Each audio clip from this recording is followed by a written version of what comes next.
কয়েকদিন আগে BPL governing কাউন্সিলের পক্ষ থেকে বলা হচ্ছিল যে ফ্র্যাঞ্চাইজির নামগুলো কি হবে সেটা তারা চূড়ান্ত করে দেবে, এবং শেষ পর্যন্ত কয়েকদিনের ব্যবধানে আজকে 5টা ফ্র্যাঞ্চাইজির নাম তারা চূড়ান্ত করে দিয়েছে। এবং যখনই নামগুলো চূড়ান্ত হয়েছে তারপরেই কিন্তু ওই দলগুলো তাদের স্কোয়াড বা দল সাজানোয় ব্যস্ত সময় পার করছে। আপনি সিলেট টাইটান্সের কথা বলতে পারেন, রাজশাহী ওয়ারিয়র্সের কথা বলতে পারেন। তারা ইতিমধ্যেই বেশ কয়েকজন ক্রিকেটারকে সাইন করে ফেলেছে, অনেকের সঙ্গে কথা বলছে।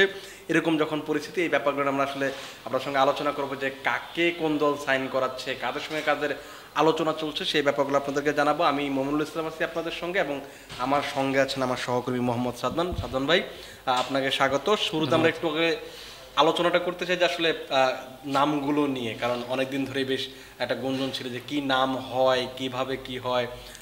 আপনি তো অলরেডি দুটো নাম বলেই দিলেন, যদিও আসলে দর্শকরা এখন অনেকেই হয়তো জানেন নামগুলো, কারণ এটা নিয়ে আসলে অনেকদিন ধরেই মানুষের মধ্যে একটা আগ্রহ ছিল যে নতুন যেহেতু মালিকানা এসেছে কি কি নাম আসতে পারে। তার মধ্যে অবশ্য দুটো ফ্র্যাঞ্চাইজি কিন্তু পুরানি, আপনি রংপুর রাইডার্স এবং ঢাকা ক্যাপিটালস, তারা কিন্তু আগের নামেই রয়েছে এবং তাদের মালিকানাটাও সেম। নতুন যেই নামগুলো এসেছে সেখানে প্রথমে যদি বলি চট্টগ্রাম রয়্যালস, যেটা আগে চিটাগাং কিংস ছিল, সেটা এরপরে এসেছে রাজশাহী ওয়ারিয়ার্স, দুর্বার রাজশাহী থেকে এখন রাজশাহী ওয়ারিয়ার্স হয়েছে, এবং সিলেট স্ট্রাইকার্স থেকে সিলেট টাইটান্স। আমরা খুলনা টাইটান্সকে পাচ্ছি না, কিন্তু সিলেট টাইটান্স নামে দল এসেছে। হ্যাঁ বলুন, সমস্যা নেই।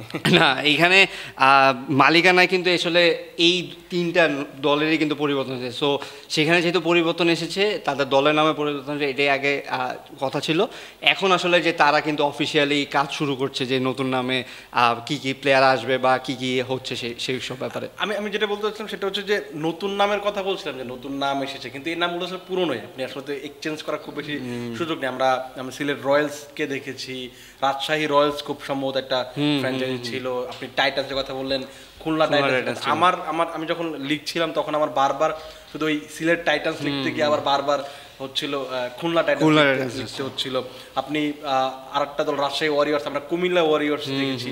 সো আপনি যখন ভবিষ্যতের জন্য প্ল্যান করবেন সেক্ষেত্রে যদি চিন্তা করেন যে 5টা দলের নাম, রংপুর রাইডার্স নিশ্চিতভাবেই এই বিপিএল এর সবচেয়ে বড় ব্র্যান্ড, মানে ব্র্যান্ডিং করা দল। আপনি এখন তাদের একটা ব্র্যান্ড ক্রিয়েট হয়ে গেছে।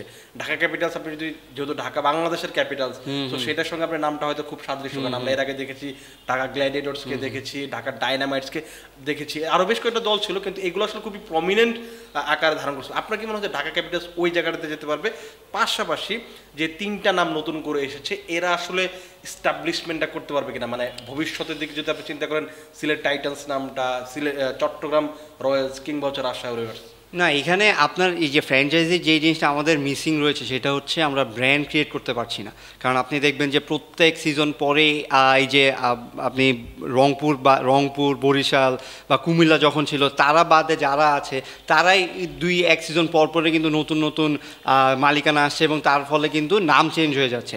আপনার কিন্তু ব্র্যান্ডটা ক্রিয়েট হচ্ছে না। আপনি যদি আইপিএলের কথা ধরেন, আপনি যদি পিএসএল এর কথাও ধরেন, তারা কিন্তু একই নামে চলছে। আপনি এক নামে যখন বলবেন, এটা দেখার বিষয় না। আপনি মুম্বাই ইন্ডিয়ান্স, আপনি মুম্বাই টাইটান্স, আপনার কখনো আপনার মুখে আসবে না। আপনি এখন রংপুর রাইডার্সের কথা যদি আমরা বলি, আমাদের সবচেয়ে বিপিএল সবচেয়ে ভালো ব্র্যান্ড বা সবচেয়ে প্রফেশনাল ব্র্যান্ডের কথা বলি, আপনি রংপুর রাইডার্সের সাথে অন্য কোনো নাম যদি আসে আপনার কিন্তু ভালো লাগবে না। রংপুর রাইডার্স যে ফ্যান বেসটা রয়েছে তারা কিন্তু রাইডার্স বলে। কুমিল্লা ভিক্টোরিয়ান্স, তারাও কিন্তু একটা ভিক্টোরি সাইন দিয়ে আপনার নিশ্চয়ই মনে আছে, অনেক ফেমাস ছিল, বা কুমিল্লার কথা বললেই কিন্তু ভিক্টোরিয়ান্সটা চলে আসে। সো এইরকম হতে হয়। ঢাকার কথাও যদি বলেন, ঢাকা হচ্ছে সবচেয়ে প্রিমিয়াম বাংলাদেশের জন্য। ঢাকা ক্যাপিটালস যেমন দিল্লি ক্যাপিটালস, সেখান থেকে ঢাকা ক্যাপিটালসের মতো এই জিনিসটা কিন্তু খুবই। আর ঢাকার মালিকানায় সাকিব খানের মতো একজন রয়েছে। এই ফ্র্যাঞ্চাইজিটা তো আসলে খুব বড় হওয়ার কথা, অনেক বেশি, হ্যাঁ, হোপটা বেশি বা খুব টপে থাকার কথা। আর যেহেতু এবার 5 বছরের জন্য আসলে চুক্তি দেওয়া হয়েছে এই দলগুলোকে, সো যদি 5 বছর ধরে নতুন যেই দলগুলার নাম হয়েছে তারা যদি ঠিকমতো রান করতে পারে, আমার মনে হয় তারাও ব্র্যান্ড হয়ে উঠবে, তাদেরও একটা ফ্যান বেস হবে। আপনি তখন সিলেট টাইটান্স, খুলনা টাইটান্সের কথা আসলে আপনার তখন মনে থাকলে আপনার সিলেট টাইটান্সই মুখে আসবে। মানে সেটার জন্য আসলে মাঠের ক্রিকেটে যেমন ভালো দরকার, আবার মাঠের বাইরের যে পারফরমেন্সটা, বিশেষ করে বিপিএলে যখন আপনি কথা বলবেন তখনই কিন্তু ওই আলোচনাগুলো মানে উঠে আসে যে পারিশ্রমিক বিতর্ক, ভালো মানের ক্রিকেটার নিয়ে আসতে না পারা, এবারও কিন্তু সেই সমস্যাটা থাকবে। কারণ একই সময় বিগ ব্যাশ শুরু হবে, আপনার IL T20 রয়েছে, SA T20 রয়েছে, 20 রয়েছে, এবং আপনার যদি আরেকটা জিনিস আপনি জানেন যে রিশাদ হোসেন বিগ ব্যাশ খেলতে চলে যাবেন, BBL খেলবেন না, তাইজুল খেলতে যাবেন SA20-তে। সো একটা তো ওই শূন্যতা থাকবে যে ভালো মানে আমাদের যে প্রত্যাশা, মানে দর্শকদের মেন প্রত্যাশাটা কি, আপনি ফ্র্যাঞ্চাইজি হয়তো পরিবর্তন করতে পারেন, কিন্তু আপনার যদি টিমগুলো বা মাঠের খেলাগুলো ভালো হওয়া উচিত, ওই জায়গাটাতে কি এবার ওই ঘাটতিরই থাকবে যে ভালো বিদেশি আনতে না পারা দেশি ক্রিকেটার? আপনার নিশ্চয়ই মনে আছে যখন আমির হাসান বুলবুল প্রথমবার দায়িত্ব নেন নির্বাচন হওয়ার আগে, তখন কিন্তু তিনি এসেই বলেছিলেন যে আসলে BPL যদি আমি মানে মানসম্মতভাবে করতে না পারি তাহলে আমি করবই না। এই কথাটা কিন্তু অনেক আসলে তখন বলছিল যে তিনি BPLটা করতে চান না। সেটার আসলে খুব ভালো একটা পয়েন্ট অফ ভিউ ছিল যে আপনি যদি প্রপারলি শোটা রান করতে না পারেন তাহলে আসলে করে মানে বদনাম হওয়ার কোনো মানে হয় না। কারণ আপনি গতবারই দেখেছেন যে তাড়াহুড়া করে করার ফলে কত রকমের সমস্যা হয়েছে, ইন্টারন্যাশনাল মিডিয়াতে এইগুলো নিয়ে চর্চা হয়েছে। এবারও তাড়াহুড়া করা হচ্ছে, কিন্তু তিনি যেহেতু মানে ওই চিন্তাটা রয়েছে যে আমি আসলে মান ধরে রাখবো। আপনি দেখবেন যে বিদেশি প্লেয়ারদের জন্য কিন্তু নতুন রুলস আসতে যাচ্ছে যে হয় 4 জন প্লেয়ারই যে খেলাতে হবে এমন কোনো বাধ্যবাধকতা হয়তো থাকবে না, আপনি যে যত বেশি তত বিদেশি প্লেয়ার আনতে পারেন। এটা আসলে কারণ রয়েছে, কারণ আপনি যেটা বলছিলেন যে সাথে আরও 2-3টা বিদেশি ফ্র্যাঞ্চাইজি চলবে, সো আপনার অ্যাভেলেবিলিটিটা কম থাকবে বিদেশি প্লেয়ারে। সেই ক্ষেত্রে আবার বাংলাদেশি প্লেয়ারদের কথাও বলছেন যে রিশাদ হোসেনের মতো প্লেয়ার পুরো সিজনের জন্য আসলে বিগ ব্যাশ খেলবেন। আপনি তাইজুল ইসলামকেও দেখব, আমরা হয়তো BPL পাবো না, কিন্তু আপনি এই যে 5টা টিম, আমরা কিন্তু আগে বলছিলাম যে এতগুলা বেশি টিম না করে যদি কম টিমে ভালো খেলানো যায় তাহলে সেটাই কিন্তু আসলে BPL-এর জন্য ভালো। এখন যেহেতু আপনি মোটামুটি আগের চেয়ে ভালো প্রফেশনাল ওয়েতে এখন পর্যন্ত আগেছেন, কারণ আপনি একটা স্পোর্টস ম্যানেজমেন্টকে দায়িত্ব দিয়েছেন, তারা কিন্তু 5টা দলকে সিলেক্ট করেছে বা তাদের সাথে কথা বলেছে। আপনি দুর্নীতি দমনের জন্য হচ্ছে অ্যালেক্স মার্শালকে নিয়ে এসেছেন, তিনি রিভিউ করে বলেছে যে আসলে কোন কোন ফ্র্যাঞ্চাইজি আসলে আপনি কি চালাতে পারবে বা কোন কোন প্লেয়াররা ভালোভাবে আসলে খেলছেন। এইসব দিক বিবেচনা করে যদি আসলে BPL-টা এবার আগের বারের চেয়ে ভালো হয়, সেইটাই আসলে আশা করা ছাড়া কোনো উপায় নেই। আপনি হয়তো ভালো দিকগুলো বলছেন, আমি একটু অন্য সাইডটা বলি। সেটা হচ্ছে যে আপনার যদি মনে থাকে যে প্রথম আলো খুব সম্ভবত 2 দিন আগে একটা রিপোর্ট করেছিল যে কাদের নাম বা কোন মালিকানা, কোন ফ্র্যাঞ্চাইজি রেড ফ্ল্যাগ দেওয়া আছে ICC-তে বা অ্যান্টি করাপশন ইউনিটে। সেখানে কিন্তু বেশ এইখানে যারা দল পেয়েছে সেখানে কিন্তু অন্তত 1-2টা দলের নাম আছে বা মালিকের নাম আছে যাদের ওই রেড ফ্ল্যাগটা ছিল, তারপরেও কিন্তু BCB দিয়েছে। তার মানে কিন্তু আপনি যে একদম ক্লিন BPL প্রত্যাশা করতে চান সেটা কিন্তু অবশ্যই হবে না, আমার কাছে যেটা পার্সোনালি মনে হচ্ছে। আরও একটা ব্যাপার কিন্তু মনে হচ্ছে, প্রথম আলোর গতকালকে আর একটা রিপোর্ট ছিল যেটা যে যারা ফিক্সিংয়ের সঙ্গে অভিযুক্ত সেই কর্মকর্তা কিংবা হচ্ছে কোচ তাদেরকে BPL-এর সঙ্গে যুক্ত হতে দেওয়া যাবে না, কিন্তু যারা ক্রিকেটার অভিযুক্ত এখনো পুরোপুরি প্রমাণিত হয়নি তাদেরকে আসলে খেলতে দেওয়া হবে। সো তার মানে আপনি মানে যেটা বলতে চাচ্ছি যে আপনি হয়তো একটা দিক থেকে খুব ক্লিন দেখানোর চেষ্টা করছেন, কিন্তু ওই 5টাতে কিন্তু একটু না একটু হলো দাগ থেকে যাচ্ছে। আমি জানি না আসলে সামনের দিনগুলোতে আসলে কি পরিস্থিতি হবে, এটা আসলে এখন আসলে আপনি মনে করেন যে একটা রুম চিন্তা করেন যে অনেক দিন ধরে পড়ে আছে, অনেক ধুলাবালি হয়ে গেছে, আপনি একবার আসলে সব পরিষ্কার করতে পারবেন না। আমি চাইলেই এখন হয়তো এই যে এটা করা যেতে পারতো যে আমরা অন্য উইন্ডোতে ট্রাই করতাম, সেটা নিয়েও কিন্তু কথা হয়েছিল যে এই উইন্ডোতে না হলে। এখন শেষ পর্যন্ত দল কমিয়ে আসলে করা যায় নাকি, তারা ইন্টারনালি আসলে বসেছে, অনেক দিন ধরেই তারা এটা নিয়ে আলোচনা করছে, তারপরেই কিন্তু ডিসিশন নিয়েছে। আপনি প্লেয়ারদের কথা বলছিলেন যারা আসলে এখনও প্রমাণিত হয়নি, সেখানে আসলে একটা পর্দা দিয়ে ফেলেছে যে তারা যেহেতু প্রমাণিত হয়নি তারা এখনও খেলতে পারেন। এখন এই BPL-টাও যদি আগের বারের মতো হয় তাহলে আসলে আপনি যখন তাদেরকে রেকটিফাই করতে না পারছেন, মানে দূরে না ঠেলতে পারতেছেন, তখন তো ওই ভয়টা থাকে যে এবারও এমন কিছু ঘটতে পারে। সেটাই মানে যতক্ষণ না আপনি সাকসেসফুলি রান করছেন ততক্ষণ কিন্তু আসলে বোঝা যাবে না যে কতটুকু ভালো কি হচ্ছে না হচ্ছে। কারণ বেশি দিন কিন্তু হয়নি যে এই আমরা গত BPL-টাতে কি হয়েছে না হয়েছে সেগুলো নিয়ে কথা হচ্ছে, ইভেন এখনও সেগুলো নিয়ে কথা হয়। এবং আরেকটা বড় বিষয় হচ্ছে যে এর আগের বার ওই BPL-এর সময় যেই সভাপতি ছিলেন তিনি কিন্তু এখনকার সহসভাপতি, তিনিও আছেন। সো তার সাথেও কিন্তু আসলে আলোচনা হয়, বা এখন আমিনুল ইসলাম বুলবুল তিনি কতটুকু কনভিন্স হয়ে। জিনিসটা আমার কাছে যেটা মনে হয় যে BPL যখন শুরু হয় না, মানে শুরুর আগে সবসময় চকচকে দেখা যায়, কিন্তু যখন বিপিএলটা শুরু হয় তখন আস্তে আস্তে একটু করে মানে দাগ পড়তে থাকে, এবং যখন টুর্নামেন্টটা শেষ হয় তখন আসলে আপনি দাগ ছাড়া কিছু দেখবেন না।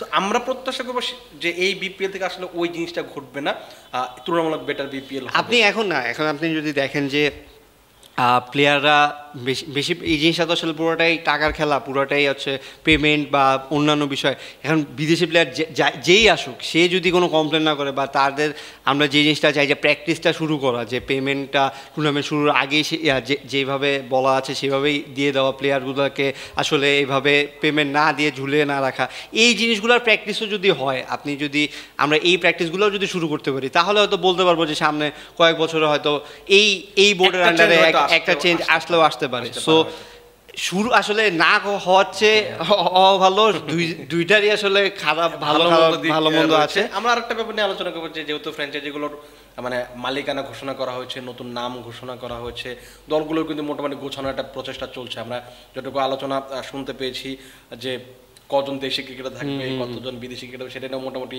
ফ্র্যাঞ্চাইজি এবং বিসিবির সঙ্গে একটা আলোচনা চলছে। সেটা 2টা হবে নাকি 3টা হবে, মানে দেশি ডিরেক্ট সাইনিং, সেটা নিয়ে আলোচনা হচ্ছে। তবে এখন পর্যন্ত যেটুকু দেখা যাচ্ছে যে সিলেট টাইটান্স তারা 2জন ক্রিকেটার দলে নিয়েছে। মেহেদী হাসান মিরাজ গতবার তিনি খুলনা টাইগার্সে খেলেছেন, এবং নাসুম আহমেদ তাদের স্বদেশী মিনস তাদের শহরের ছেলে, সিলেটে তার জন্ম। কেমন সাইনিং হলো আপনার কাছে মনে হয়, আপনি ডিরেক্ট সাইনিং যদি চিন্তা? না, আমার মনে হয় গতবার মেহেদী হাসান মিরাজ খুবই দুর্দান্ত পারফরমেন্স করেছিল, সো তাকে যদি আসলে আপনি দলে ফেরতে পারেন, এখনকার তিনি হচ্ছে ওডিআই ক্যাপ্টেন, তিনি আসলে একটা প্রিমিয়াম প্লেয়ার বাংলাদেশের বিপিএল এর জন্য বলে, ঘরোয়া লিগের জন্য তিনি একটা প্রিমিয়াম প্লেয়ার। তাকে আসলে দলে ফেরানোটা যদি আগে ফেরাতে পারেন, সেটা কিন্তু সবার জন্যই ভালো। কারণ আপনি যেহেতু বিপিএল, সেখানে যে আপনি ইন্টারন্যাশনাল খেলা না, টি-20-তে তাকে নিয়ে আসলে সমালোচনা হয় যে তিনি টি-20 সুলভটা হয়তো খেলতে পারেন না, কিন্তু যেহেতু বিপিএল, সেই ক্ষেত্রে কিন্তু তিনি খুবই বড় না। সো আমার মনে হয় যে সিলেট এই সাইনিংটা খুবই ভালো হয়েছে। এবং নাসুম আমরা কিন্তু দেখছি ইন্টারন্যাশনাল ক্রিকেটে তিনি কতটুকু ইফেক্ট ফেলছেন, হ্যাঁ, তিনি মিরপুরের মাটিতে বলুন বা চট্টগ্রাম মাটিতে, দেশের বাইরেও, হ্যাঁ, আপনি আমরা কিন্তু 2জন প্লেয়ারকে আসলে পাওয়ার প্লেতে চাইলে বলিং করতে, মেহেদী হাসান এবং হচ্ছে স্পিনারকে নাসুম আহমেদ। সো এই 2জন কিন্তু আসলে টপ পিক হবে, যদি মানে এখন পর্যন্ত তা আর তেমন কোনো অফিসিয়াল হয়নি। সো আমার মনে হয় যে 2জনের পিকই ভালো হয়েছে। সিলেট নতুন করে শুরু করছে, নতুন মালিকানায়। সো সবগুলা টিমই আমি চাই যে ব্যালেন্স হোক। আর রংপুর তো রংপুরই, ঢাকাও ঢাকা, মানে তারা তো অলরেডি বিপিএল চালিয়েছে। এখন এই 3টা টিম আসলে কিভাবে গুছায়, আমরা কিন্তু গতবার দেখেছিলাম যে দুর্বার রাজশাহীর প্লেয়ারগুলা কিন্তু যখন তারা নিয়েছে, খুবই সেটা নিয়ে সমালোচনা হয়েছে, তাদের তেমন কোনো বড় প্ল্যান দেখে মনে হচ্ছে যে না আসলে একটা ঝামেলা থাকতে পারে। সো এইবার আসলে সেরকম যাতে কিছু না হয়, সবগুলা টিম যাতে ব্যালেন্সড একটা টিম পায়, বা মোটামুটি যারা ভালো আছে একটা করে ভালো ফেস পায়, যে যেই টিমটা ব্র্যান্ড হিসেবে দাঁড় করতে পারেন। সো এই জিনিসগুলা যদি করতে পারে, আমার মনে হয় যে তাদের জন্যই ভালো। এবং যেহেতু আপনি 5 বছরের জন্য এই দলটা পাচ্ছেন, আপনার দেখবেন যে বিরাট কোহলি তার জীবনের সবগুলা সিজনে কিন্তু একটা টিমের হয়ে খেলেছে। সো এরকম প্লেয়ার যদি আপনি নিজের করে নিতে পারেন, যে একটা প্লেয়ার আমার হয়েই থাকবে, আমার ব্র্যান্ড হয়ে থাকবে, সেটা কিন্তু তাদের জন্য খুব বড় ব্যাপার।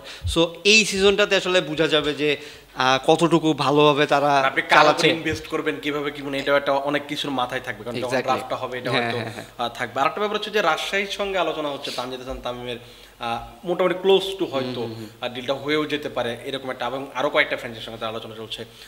রাজশাহীতে হান্নান সরকার প্রধান কোচ হিসেবে থাকবেন স্বাভাবিকভাবে। তার যেহেতু ওই যখন যুব বিশ্বকাপ খেলেছেন, তানজিদ হাসান তামিম, তার সঙ্গে সম্পর্ক ছিল, কেমন হবে? আরো বেশ কিছু নাম শোনা যাচ্ছে। না, এটা কিন্তু রাজশাহীর জন্য খুবই ভালো। হান্নান সরকারকে তারা যেহেতু কোচ হিসেবে নিয়েছে, তার ব্রেইন অনুযায়ী তিনি কিন্তু আসলে বুঝবেন যে কাকে কাকে নেওয়া যায়, এবং তার সাথে অন্যান্য যে আন্ডার-19 অনেক বেশ ভালো সম্পর্ক। সো এই দলটাতে রাজশাহী আগের বার যেরকম হয়েছিল, আশা করবো যে সেরকম কিছু হবে না, মানে ভালো ভালো প্লেয়ারকেই আমরা দেখতে পারবো রাজশাহীতে। এবং আসলে এখনো যেটা বলছে আলোচনা, হ্যাঁ, আপনাদের যদি মনে থাকে রাজশাহী কিংস, দুরন্ত রাজশাহী, ওই সময়টা কিন্তু রাজশাহীকে নিয়ে মানুষ অনেক ভালো ছিল, মানে একটা ফ্যান বেস তৈরি হয়েছিল। পরবর্তীতে এসে আসলে রাজশাহী কখনো টিম পেয়েছে, পায়নি এরকম একটা অবস্থা ছিল।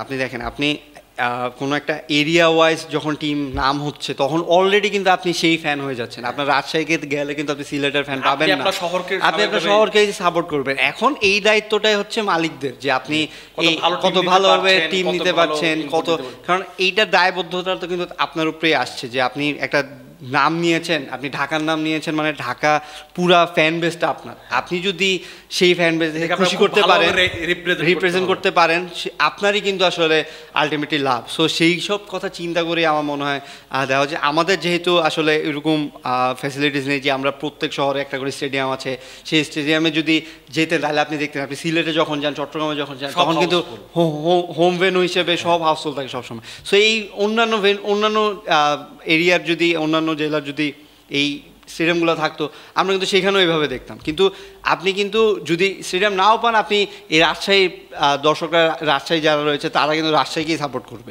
সো সেইভাবেই যদি আপনি ফেস ভ্যালু বা সেই রকম টিম গোছাতে পারেন আপনার জন্যই 5 বছরের জন্য, এখানে তো আসলে সেইভাবেই চিন্তাভাবনা করা উচিত, যেহেতু আপনি লং টার্ম চিন্তা করছেন, আপনি এক সিজনে চিন্তা করে আসলে হবে না। সো আমার মনে হয় যে এই যে কথাবার্তা চলছে, বড় বড় প্লেয়ার এখনই আসলে ড্রাফটের আগে যদি তারা ডিরেক্ট সাইনিং করে ফেলতে পারে, সেটা কিন্তু আসলে তাদের জন্যই ভালো।